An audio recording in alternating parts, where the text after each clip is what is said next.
ebyamagara mbikibwaho Kazire Health Products.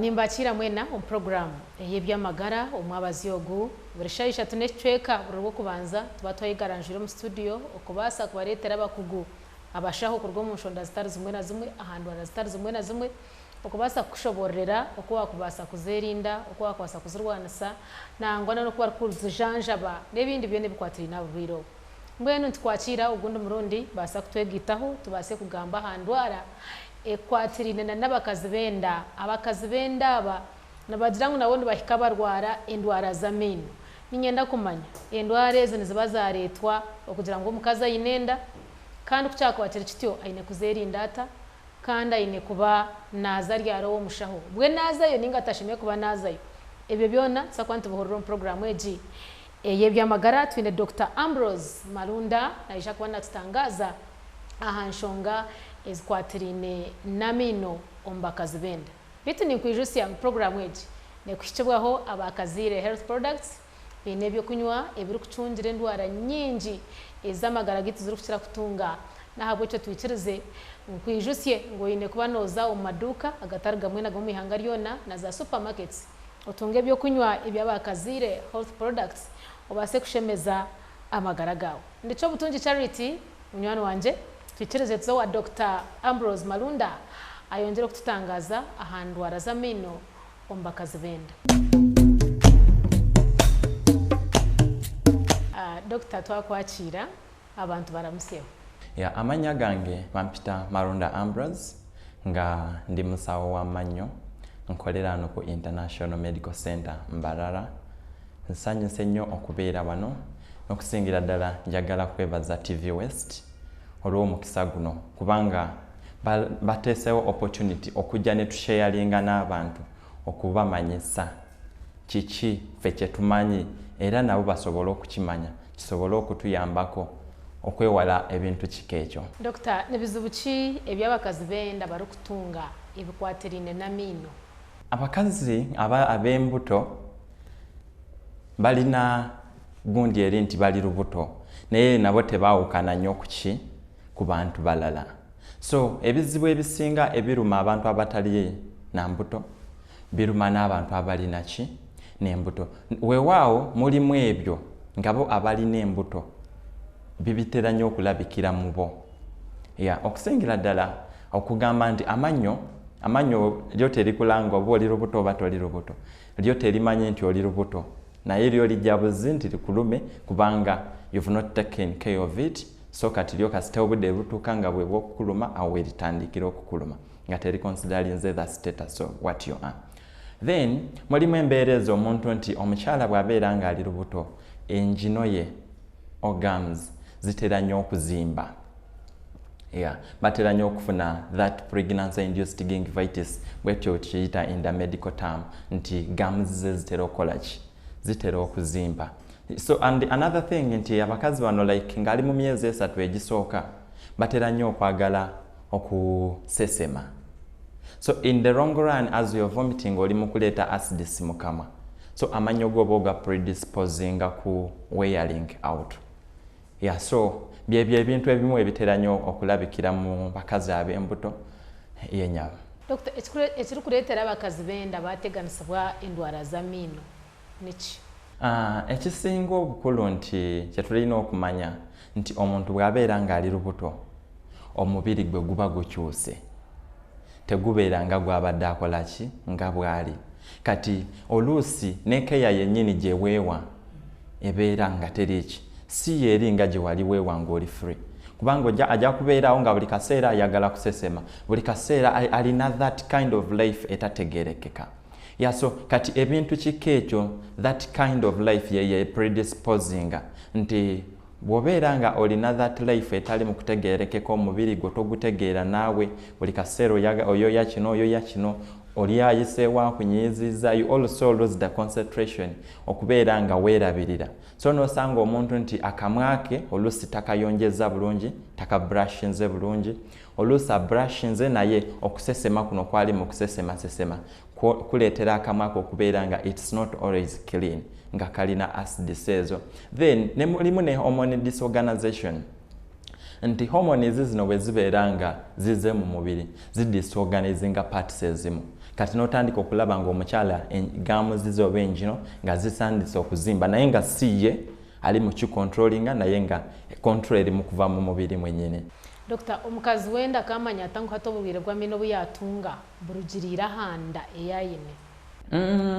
Nga bwe ngambye mu ntandikwa nti erinnya terikulanga lubuto. And I will say nti teriyo omuntu agenda kufuna lubuto agambe nti erinnya lyenfunye lino liri mu kunnuma livudde ku lubuto. Nedda. Erinnya lino lituusa bwa budde bwalyo okukuluma ne likusanga nga naawe oli lubuto. Naye tekiri nti erinnya ligenda kukuluma ate kubanga nti oli ki? Oli lubuto. Osobola okubeera nga gaamuzizo zizimbye. Nga gaamuzizo zizimbye. Ekyo kiri okay. Nsobola okitunulako ne ngamba nti okay, gaamuzizo zizimbye lwakubanga nti oli ki? Nti oli lubuto. Naye erinnya okukuluma liruma kubanga nti lirina obuzibu. Obuzibu lubuto si bwe buba bulireese. Ekiba kiruleese olusi kubeera mu kituli, olusi kubeera nga gaamuzizo ezirwadde kati zino ezitandise okulumya erinnyo, olusi ng'obuzibu buva walala. Naye nga teriyo omuntu kugamba nti lino erinnya linumye lwakubanga ndi lubuto. Buli lwenfuna olubuto erinnya nedda liba lituusiza bwa budde bwa kukuluma ne likusanga nalyo ng'oli lubuto.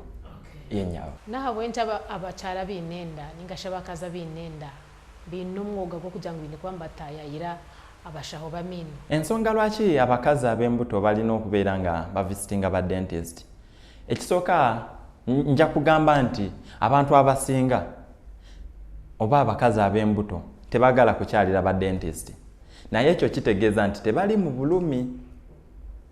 Oluusi babeera n'obulumi nga weebuli naye ne basalawo ne bagenda ne bafuna eddagala lino ery'ekinnansi nga balowooza nti erimu ki? Byerimu solution. Naye nga ensonga eri nti obulumi nga bwazze tebugenda kukulanga lubuto. Ojja kukeera ku makya ogenda onoonyaani dentist. So ensonga lwaki nti oba olina okugenda n'olaba omusawo wo ow'amannyo eryemu nti obulamu buno bw'oli mu kulabirira toli mu kulabirira bulamu bwo bwokka. Naye oli mu kulabirira n'obulamu bw'omwana ali munda.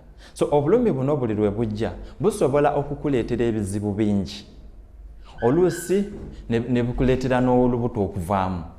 Kubanga waliwo obulumi obujja nga n'omuntu tasobola na bucontrollinga. Ne pain killers nga n'eddagala lyennyini terisobola kukola ki. Kati nga bw'oba obuleseewo nga togenze kulaba musawo w'amannyo bugenda kukuleetera ki? Oluusi oyinza okufuna olubuto ne luvaamu oba omwana n'abeera affected n'ozaala omwana nga alina kilos ntono. Oluusi n'ovaamu okufuna obulwadde bw'omutima kubanga mu kamwa mulimu obuwuka. Kati obuwuka obwo buli bwe buyingira mu musaayi akamwa ako nga si kayonjo bulungi buba buyinza okutuuka ku mutima ne bulwaza ki? Akabubi akali ku mutima akakavalinga omutima. So waliwo ensonga nnyingi nnyo omukyala lwaki yali yeetaze okukola ki? Okukyalira omusawo either ng'oba afunye olubuto oba nga tali lubuto. Naye ekiba beta nti bw'omala okyalira omusawo ne bw'oba oli lubuto mugambirewo. Kubanga waliwo okujja nga omusawo tasobola kutunuulira n'amanya nti ki? Nti oli lubuto. Naye nga wakayingira bw'oti mugambe musawo ndi lubuto. Oba siri lubuto naye ndabika nsuubira okuba nga ndi ki? Ndi lubuto. Saaki nti omusawo omuwooninga n'akukolako ng'amanyi omuntu gw'ali mu kuhandolinga. Kubanga engeri gy'okola ku mukyala ali olubuto si bw'okola ku mukyala atali ki? Atali lubuto. Waliwo another extra care okufaayo ennyo ate kw'oteekamu ng'oli mu kuhandolinga omuntu ono ali olubuto. Omukazi wenda kuheza kuhikaha dokta oli omushaho wa mino nobujanja biki obwo ori kumuheereza na n'obwo obwo otiine kuba n'omuheereza. Okay, I think treatment ey'omukyalo ono ali olubuto ekintu ekyo kisinziira. Kubanga bw'omala okuŋŋamba nti oli lubuto ndina nange byengenda okukubuuza finding out oba omubiri gwo gusobola okucontaining other treatment that we are going to do. In most cases abantu balina challenge egamba nti omukyala nga ali lubuto tebamuggyaamu linnyo. Ekyo kifu nnyo. Kifu. Kubanga nze be naakakolako sibala nga bali mbuto era nga tugajjamu. Naye ekisinga obukulu nti omusawo kumugamba nti musawo ndi lubuto. then omusawo yajja kufindinga out obulamu bwo buli butya kubanga omuntu ateekwa okubanga oli mumukolako yes ali lubuto naye oteekwa okumukolako ng'olaba obulamu bwe buli okay ng'asobola okusupportinga procedure gy'ogenda okola ki okumukolako bw'omulaba ng'obulamu bwe si bulungi talya bulungi olubuto teruyoya kulya so talya ali awo ati embeera ze sooka omuteeke ku ddagala asooka afune ki alye ku mmere obulamu budde bulungi then omukoleko naye nga buli treatment oba osobola okugikola okusinziira ku bw'oba okoze eki bw'oba okoze bwekuba kutta busi oba root canal osobola okikola bwekuba kujja mu linnyo osobola okikola bwekubeera nga kukirininga mannyo osobola okukikola just nti kiplaying around n'engeri gy'osettingamu entebe yo waliwo positions nga tolina kuzimuteekamu ne wabeerawo positioning ng'olina okola ki nga z'olina okumutuuzaamu specifically so kati procedures ezimu z'obeera nga it's not emergency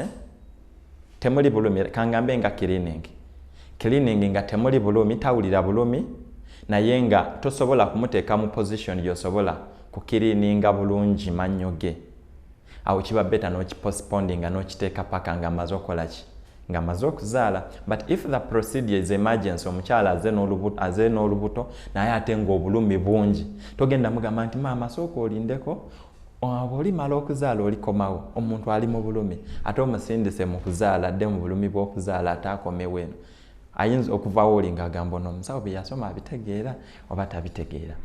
Dr. Malunda yabishoborra kandi atiriyo natushoborra omukazi wenda ninyana we hiho rebe chimekwa njendo misho na mino gawe wabo inenda na ni wari kuteeka kujitunga kandi na nabashija ngo nimwe mushitame hihi aboko mwine pata mpango emwine kwa numuzana habachara banyu abari kuba binenda yakushoborra rebe byona wabireba bitu wakutwikiriza tusomuka humuro twine kugarukaha Dr. Kagomza muna tushoborra hanshonganizo zumwe okubasa kubyetegereza ekiro kukiraho nkiri cyo butungi charity katsomuka humuraka nitugaruka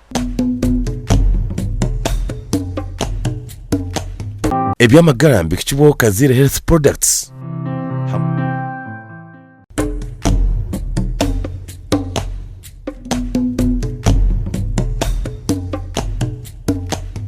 konkamwe no twagarukaha tukine Dr. Malunda nakitwara omu kashonshera cyako kugira ngo omucyara yaba inenda endwara z'amenyo zone zimutamburira zita nizo ziri kugereta ninga tuzo aine kwa nazo mwirwaro ninga takuzayo china kakwate chi na nenda mwaza kutwikiriza tugaruko wa Dr. Malunda agaruka tutangaze ahabinde byasigarayo kati ekintu ekyo kye kisinga obukulu nga ogenda kola ku muntu nga ali n'olubuto kubanga kyoba olina okumanya nti gwe musawo kyokola okimanya naye gw'oli mu kikolako takimanyi kubanga omuntu bw'ajja n'atuula mu ntebe yo atuula nga ye kyamanyi musawo agenda kunkolako bulungi so kati gwe kiri gy'oli okusooka okumutegeka n'omuteeka mu mbeera nga ali ready okukola ki ekisookera ddala abakyala bano bajja batidde kubanga aba akyali eri wabweru n'akugamba musawo naye okimanyi ndowooza bontunulira olaba nti ndi lubuto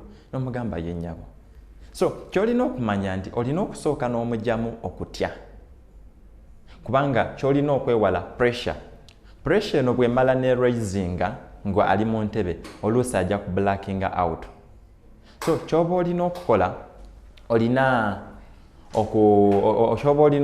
olina okumukwata bulungi n'obeera nga omukakkanya nga pressure ye terinya n'oyogera naye bulungi n'omugamba maama tugenda kola kino nekino totya tewali bulumi omwana wo ali safe omwana wo tagenda kufuna buzibu kubanga ekisinga okubatiisa nti omwana ajja kufuna ki obuzibu so olina okumuwa confidence nti ngenda kukolako ogenda kuvaano ng'oli bulungi omwana wo naye nga ali bulungi nga tewali buzibu so ekisooka olina okumukakkanya n'abeera nga talina stress then ekyokubiri olina okumutunulira n'omwevaluatinga ebibuuzo bino ebimu by'obuuza omuntu oyinza okumubuuza nyabo oli lubuto n'agamba musawo ambuuza ebibuuzo abadde ki naye nga bino by'ebintu byeyagala okola ki okusooka okumuteekamu okumanya so ekyokubiri ky'oba olina okukola olina okumutunulira n'omanya omubiri gwe guli gutya tunulira sikini ye namu kubanga waliwo omuntu okubeera nga ali lubuto naye nga sikini yonna nkalu it's dry skin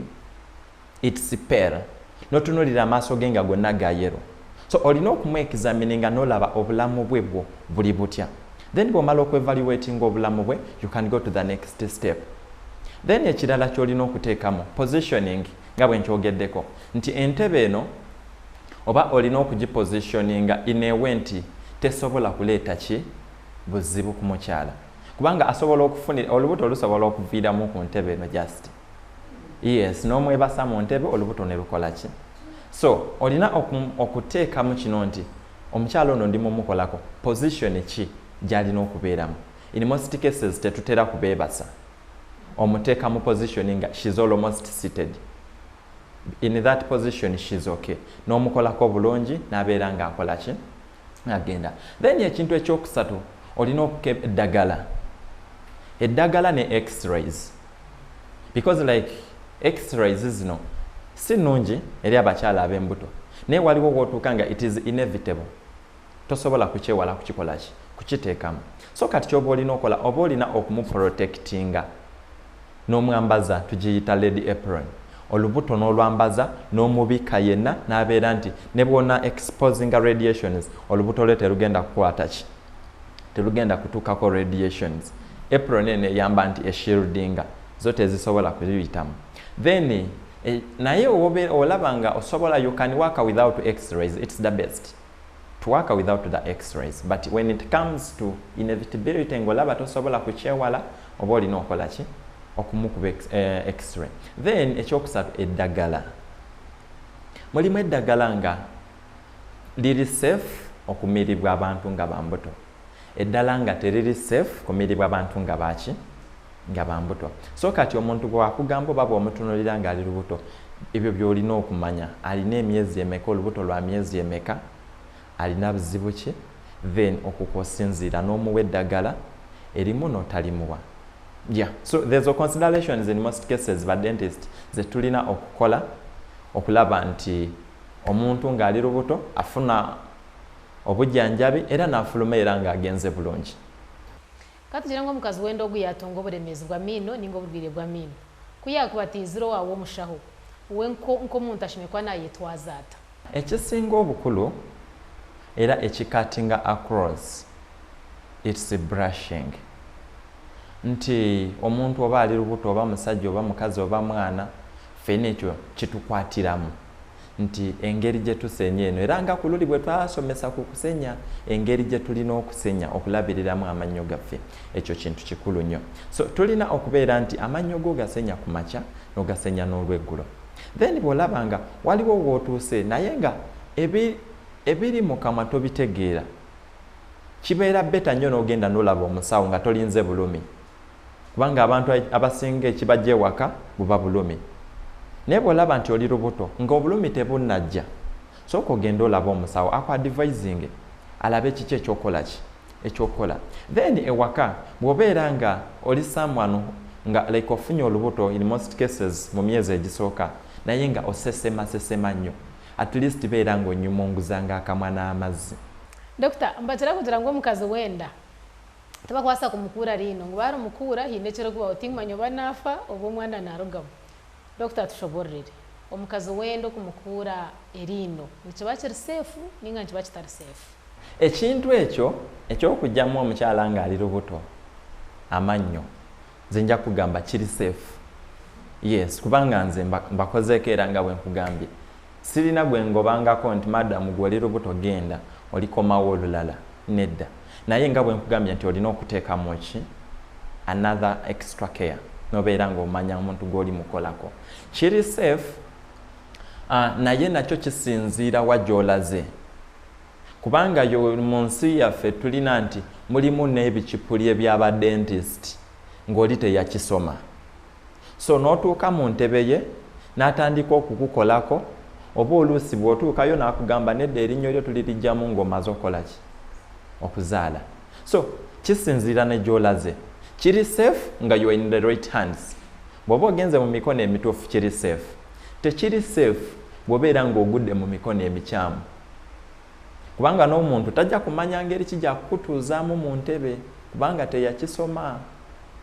So it is safe bw'obeera nga ogenza awantu wotrustinga awali a professional dentist tekirina buzibu kubanga dentist ajja kubuulira nti erinnya lyo lino tulirinde ozaale oba erinnyo lyo lino oli safe kati okulijjamu oba erinnyo lyo teweetaaga na kulijjamu tulikole treatment eno lisigalemu okusinga okola ki okulijjamu so kino ekintu kibeera I think in the hands you land in emikono gy'ogwamu gye gidetermininga da okubeera safe obulungi bwakyo bw'ogwamu mirungi it is very safe. Hata omukazi ogwa inenda takwenda kutunga bulwire bwa mino mbwena kayerinda ata okugira ngu kugirenda kwe tiyabasa kutunga bulwire bwa mino.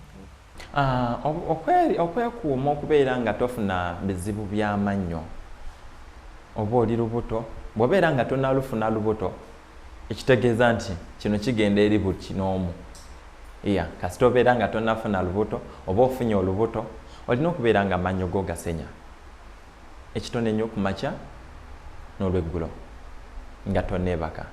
Then ekyokubiri okufuna ka floss I think lulina kabalaga akawuza ako kokozesa okukirininga wakati w'amannyo kubanga ka brush tekasobola kukola ki tekasobola kiriningawo so okufuna akakawuzi kokozesa ogakirininga ogayonja.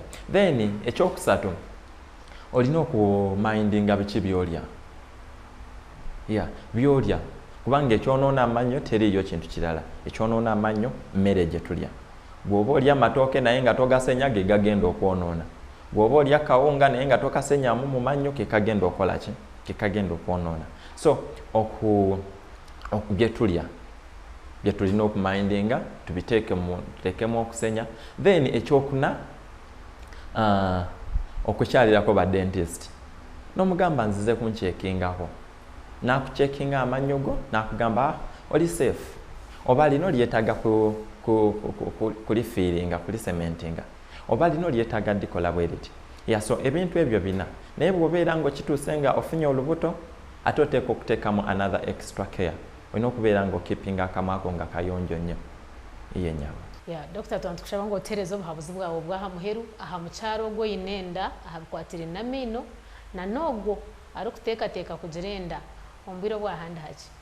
Njagala kusaba era njagala kwogera eri abo abakazi oba n'abasajja kubanga omukyala ayinza okuba olubuto nakugamba ngenda ya dentist omusajja n'agamba bwogeza n'ogendayo omwana wange bwatuuka ku kizibu okitegeera so kati kino tukyogera nga tukyogera eri ensi yonna nti omukyala bw'abeera ng'ali olubuto tewali buzibu kulaba dentist kasita abeera ng'atuuseeyo n'amugamba nti kyeki nti neetaaga ndi lubuto era neetaaga obujjanjabi. So then my advice to them is bafeeyo nnyo ku bulamu bwabwe tebalowooza nti erinnya okukuluma terigenda ku affectinga mwana teririna kyekya affectinga ku mubiri nga bw'onoobeera awo erinnya olimu n'erikuluma n'owulira ng'omutwe gwonna gukulumye kyekimu nti obulumi buno bujja kuva mu linnya obwegendewa ewalala. So tufeeyo nnyo tulabe abasawo baffe in case you have the concern genda omulabe ne bw'obeera nga tokirina naye ng'oyagala check up gendayo olabe omusawo.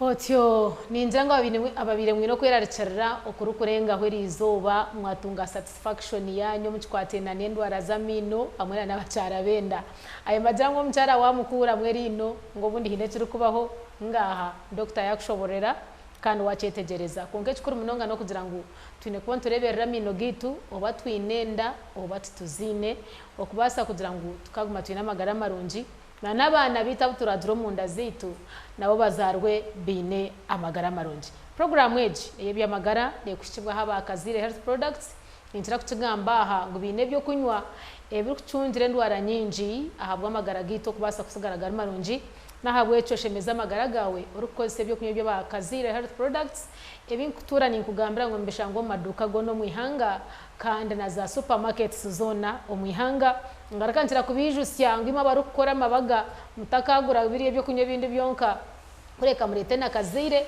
abo kwa kazire twetegerize birungi byayo baraka kubuze kakuburira otakanye kwasa. Programu egi twaba twine Dr. Ambrose Malunda kandi omuhereza n'abandi cy'obutungi charity nimbendezo kurinda kurunja mino ganyu n'abana banyu mukamo bariyo muhwezo wetu murare kurungi mukama benimu.